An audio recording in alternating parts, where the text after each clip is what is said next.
నమస్కారం మిత్రులారా. నేను రవి. మీరు చూస్తున్నది పరిసే. ఈరోజు మనం మాట్లాడేది పాలిటిక్స్ గురించి కాదు, ప్రజల కోపం గురించి. దేశం అభివృద్ధి చెందుతుంది అంటున్నారు, కానీ ఒక మిడిల్ క్లాస్ కుటుంబం జీవితం నిజంగా అభివృద్ధి చెందిందా, లేక రోజు రోజుకి సర్వైవల్ మోడ్కి వెళ్తోందా? 45 డిగ్రీల ఎండలు, పెట్రోల్ ధరలు, గ్యాస్ సిలిండర్ భయము, పిల్లల టెన్షన్, జాబ్ నోటిఫికేషన్ల కోసం రీఫ్రెష్ కొడుతున్న యువత. ఇది న్యూ ఇండియానా, లేక ఫ్రస్ట్రేటెడ్ ఇండియానా? దేశ సరిహద్దుల్లో గన్ పట్టుకొని దేశాన్ని కాపాడే ఒక ఐటీబీపీ కమాండర్ తన తల్లిని ట్రీట్మెంట్ కోసం ప్రైవేట్ హాస్పిటల్కి తీసుకెళ్లాడు.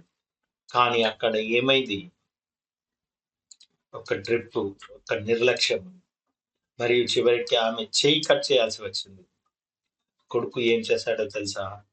తన తల్లి కట్టయిన చెయ్యిని ఐస్ బాక్స్ లో పెట్టుకొని ఆఫీసుల చుట్టూ తిరిగాడు. తిరుగుతూ న్యాయం కోసం. ఇది సినిమా కాదు, ఇది భారతదేశంలో జరిగిన నిజం.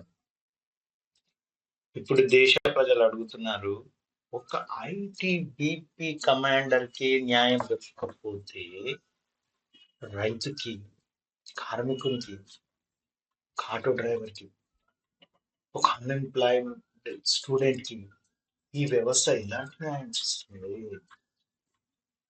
ఒక మిడిల్ క్లాస్ కుటుంబానికి ఊహించండి, తండ్రి అప్పు చేస్తాడు, తల్లి బంగారం అమ్మేస్తుంది, పిల్లాడు రాత్రింబగలు చదువుతాడు, ఒక డ్రీమ్ డాక్టర్ అవ్వాలి, కుటుంబాన్ని పైకి తీసుకెళ్ళాలి, కానీ చివరికి నీట్ పేపర్ లేక దేశ భవిష్యత్తు ఉన్న ఎగ్జామ్ వాట్సాప్ లో తిరిగింది.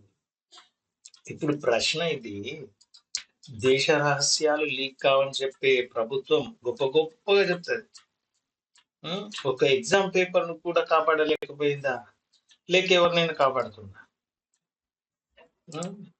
10 రూపాయలు పెట్టి డైపర్ వేస్తే చిన్నపిల్లలకి 10 రూపాయలు 10 రూపాయలు పెట్టి డైపర్ ఇస్తే మూత్రం లీక్ కాదు.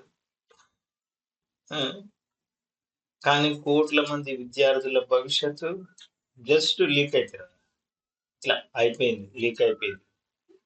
ఇంకా అయితే అట్లే ప్రతిసారి అయితే ఏం కాదు, అయితే ఇది పేపర్ లీకా? ఇది పేపర్ లీకా కాదు, ఇది యువత నమ్మకాన్ని చంపడం. ఇది యువతనే చంపడం. అసలు ఇప్పుడు యువత అడుగుతుంది, హార్డ్ వర్క్ చేసి కష్టపడి చదవాలా, లేకపోతే బ్యాక్ డోర్ నుంచి మంచిగా సెట్టింగ్ చేసుకొని పేపర్ కొనుక్కొని రాయాలి? బీజేపీ ప్రభుత్వం ప్రజలకు నీతులు చెప్తుంది, వంట నూనె తగ్గించి వాడండి, పెట్రోల్ సేవ్ చేయండి, బంగారం కొనుక్కోండి, విదేశాలకు వెళ్ళకండి. ప్రజలు ఇప్పుడు అడుగుతున్నారు, మరి మేమేమో చేయాలి, తినడం తగ్గించాలి, ప్రయాణాలు తగ్గించుకోవాలి, కళలు కనడం కూడా తగ్గించుకోవాలి. దేశం అయితే 5 ట్రిలియన్ ఎకనామీ అంటారు, కానీ మిడిల్ క్లాస్ ఏమో ఈఎంఐలతో ఊపిరాడకుండా బ్రతుకుతుంది. యూత్ మాత్రం ఉద్యోగాల కోసం వయసు దాటిపోతుంది. ఇంకా ఎంతకాలం స్పీచెస్ తో దేశాన్ని నడుపుతారు?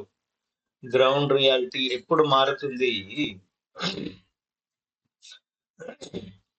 అందుకే ఒక్కసారి సోషల్ మీడియాలో పేలింది కాక్రోచ్ జనతా పార్టీ. కొంతమంది జోక్ అన్నారు, కానీ కోట్ల మంది యువత దాంట్లో తమ కోపాన్ని చూపిస్తుంది. 5 రోజుల్లో కోట్ల ఫాలోవర్స్. ఎందుకంటే ఇది అన్ఎంప్లాయిడ్ యూత్ ఫ్రస్ట్రేషన్, ఇది ఎగ్జామ్ ప్రెషర్, ఇది ఇన్ఫ్లుయెన్స్ పెయిన్, ఇది మిడిల్ క్లాస్ యాంగర్, ఇది డిజిటల్ ఉద్యమం. ఇప్పుడు అకౌంట్స్ బ్లాక్ అవుతున్నాయి, హ్యాక్ అటెంప్ట్స్ అవుతున్నాయి, రిస్ట్రిక్షన్స్, ప్రజలు అడుగుతున్నారు, ఒక మీమో మూవ్‌మెంట్‌కి ప్రభుత్వము ఇంత భయపడుతుంది. లేక యువత ఇప్పుడు కంట్రోల్ బయటకు వెళ్తోంది. హ్మ్. ప్రపంచ చరిత్ర ఒకటే చెబుతోంది. యువత కోపాన్ని అండర్ ఎస్టిమేట్ చేయొద్దు. చేసిన ప్రతి ప్రభుత్వం ఒక్కరోజు షాక్ తిన్నది.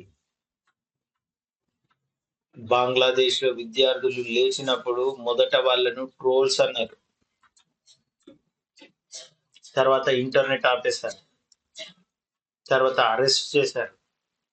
కానీ ఉద్యమం ఆగిందా? ఉద్యమం ఆగిందా? ఆగదు. ప్రభుత్వాన్ని గద్దెదించింది. శ్రీలంకలో ప్రజలు ఫ్యూయల్ కోసం లైన్లలో నిలబడినప్పుడు ప్రభుత్వం అన్ని కంట్రోల్‌లో ఉన్నాయండి.